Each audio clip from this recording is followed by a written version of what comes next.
Okay, good morning, Scrunchies. So I'm going to take you on a little history trip here. This is a picture of me from March 2009.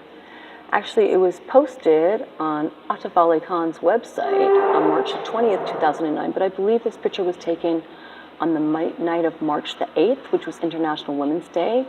And these flowers were given to me by the women that I had been working with because I produced an event in Dubai for International Women's Day. I opened officially a chapter of Women in Film in Dubai and had a weekend that was film screenings, women artists, women writers. It was a big event, and the women had given me these flowers as a thank you for the work that I had done. It was really sweet of them.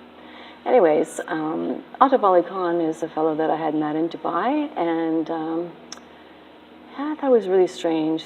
You know, who gave you these? And he didn't give me the flowers. He was trying to take credit for giving me the flowers. But anyways, so let's talk about who Atif Ali Khan is. Atif Ali Khan is a Pakistani national who is now living in New York City. And he seems to be very active. He's doing a lot of activities all over the place. He's got all kinds of famous celebrities on his website, on his Facebook page, and I don't know if he was like a guest on a TV show or something, who knows. Anyways, he owns a business in New York called Dab Lab. It looks like this business was created on August the 18th of this year, so this is relatively new. I think he's only got like 9 likes or something on this. It's a consulting agency. What does it say here? 9 people like this. So this is a new business. Promotion, studio, and research. I believe he came to New York through the New York Film Academy, but he does have a background in music. He's a big Michael Jackson fan, and he has also a Facebook page, which is Rock Tributes by The Atif. Like, I think this is pretty interesting. He calls himself The Atif. Anyways, and here is his YouTube channel, Atif Ali Khan. Oh, wow, he's got 10 subscribers. Jeez, he's really popular. Anyways, let's look at some of his songs. Here we go. Sada by Atif Ali Khan, a song against terrorism. Well, that's really got to make me laugh, and it's going to make me laugh hard because this guy is a known Al-Qaeda operative. And here he is singing a song, anti-terrorism song. And so one of the contestants for like Miss India or something was in this song with him. I think I've got a picture of her. Yeah, this is a young girl. I mean, he's like a pedophile too. He's a womanizer, a thief, a criminal, and he's basically taking advantage of young women. If you look in all of his films, all of his videos, he's always got these young girls, and he's sick. He's really sick. Anyways, this is one of his songs on his YouTube channel. You can check out his YouTube channel. Go back. What is his YouTube channel called? Atif Ali Khan. Yeah. Then we go to here. He has another Facebook page, AtifAliKhan.com, which I don't think that website's there anymore. What's interesting is I've been keeping an eye on him for several years now, since 2009, because we had a little incident in 2009, and I'll go into more detail about that in a minute. But I've been keeping an eye on him, and basically, okay, let's go back. I'll talk to you about the story, what happened in 2009. Atif and I met in Dubai. He very aggressively came after me. He made it a full-time job to win my favor, buy me presents, take me places, going all over the place. He has a PhD in marketing. I believe he has a PhD in marketing. Who knows? It could be fake for all I know, because it seems like his whole life is a lie. Anyways, he said he had a PhD in marketing, but doesn't show up on any of his information now. If you look at his LinkedIn page, his Facebook page, everything, it doesn't say anything about him having a PhD in marketing. But that's what he was using as his cover in Dubai, where he went from Pakistan to Dubai, and that's where I met him. And basically what he did was he wooed me into traveling with him, because he knew that I was a film producer, and he wanted me to produce music videos for him in Bangkok. So we planned a trip to travel from Dubai, first going through Pakistan, where he had to go to get all of his travel visas, because if you're Pakistani, you have to apply for your visas from within your own country. So first we went to Pakistan for 26 days. Then we went to Thailand, and it was in Thailand that I saw the writing on the wall, and I thought, this man is like a sociopath. I don't really know, but I need to get away from him. I'm a very independent Western woman, and he is an Eastern man trying to make it seem like he can be like really understanding, but it's just not working. So I took off.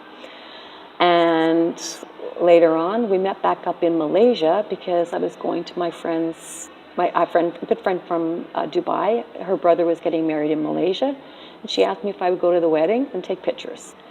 So I was staying at her house in Malaysia, and Atif had been staying there one night before, but I told him he could not stay there. He was not welcome there, and that we were not together. He had to go and stay somewhere else. But he came back to the house at like 3 o'clock in the morning, broke into the room where I was staying, and proceeded to beat the ever-living crap out of me.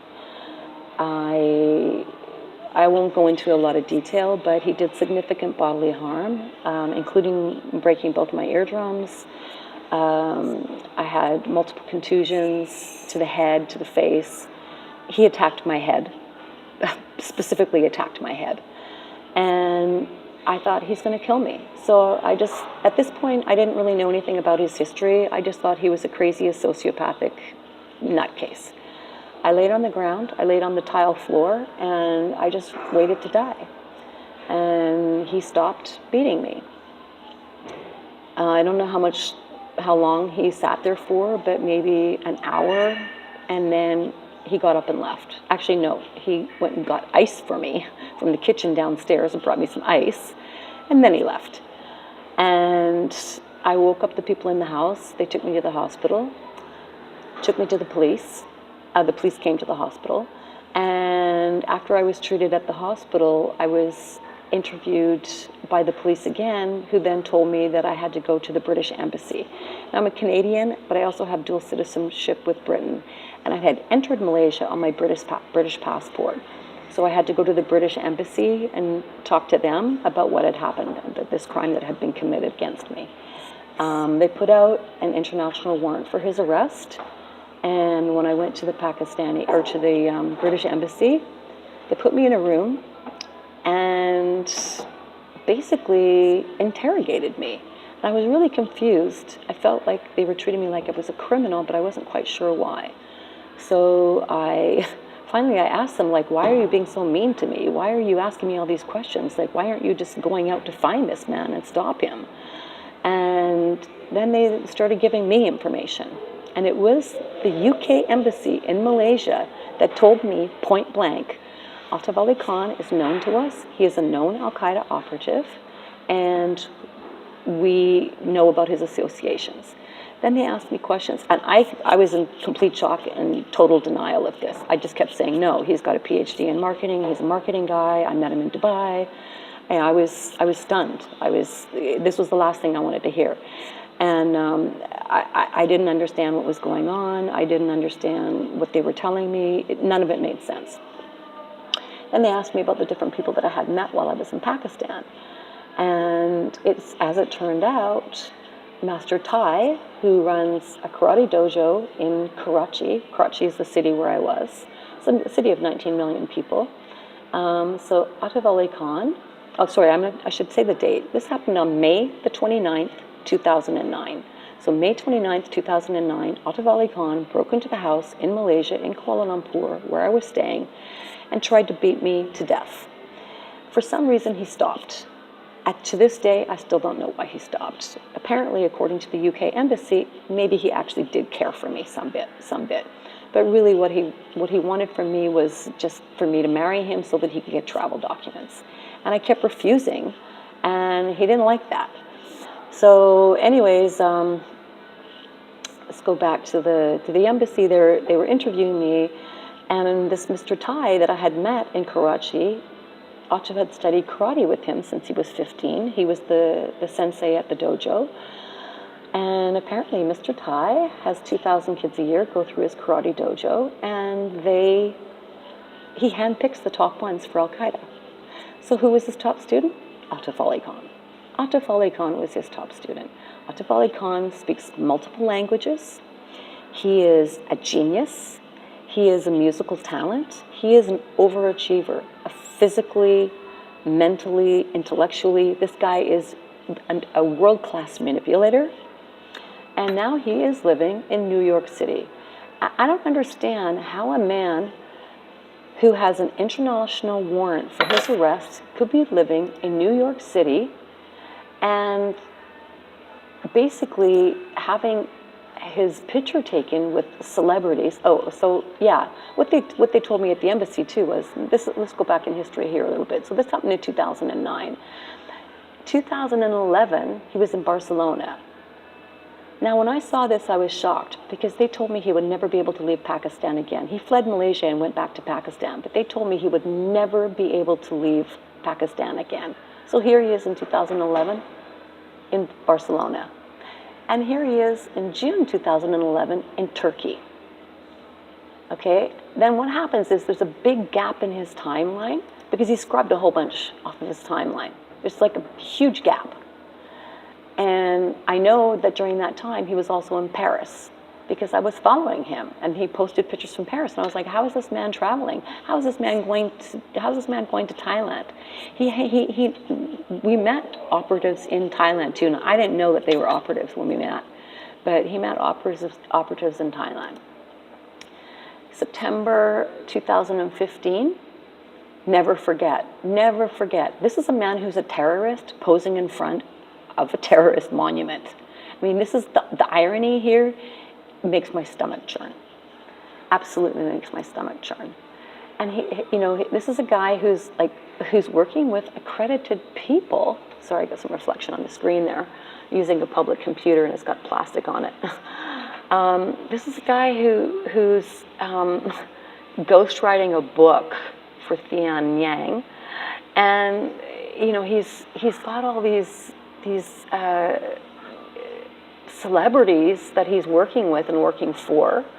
I seriously do not understand. I just do not understand how he's living in New York City. He's the biggest narcissist I've ever met in my life. It's just, there's thousands and thousands of pictures of him. But yeah, there he is in New York City, and he is working with terrorists. They're working with the Democratic National Committee, with Democrats. He's working with politicians. I'm speechless. I have no idea why. So here's my question. Why is a man who is a known Al-Qaeda operative living and working in Yonkers, New York, or not Yonkers, New York, he's in Jamaica, or not Queens, somewhere. Oh, I guess I can find it again. But he's living and working in New York City. And how is this even possible? How is this even possible? I'd like to add that I cannot cross the border into the United States of America because I'm on a watch list because of him. So I'm a Canadian citizen with no felonies, no crimes, no charges against me, but I'm denied access into the United States of America because of this man. Yet he's walking freely and he's working with U.S. politicians to this day. So here's my question to you, President Trump. When is the swamp going to get drained?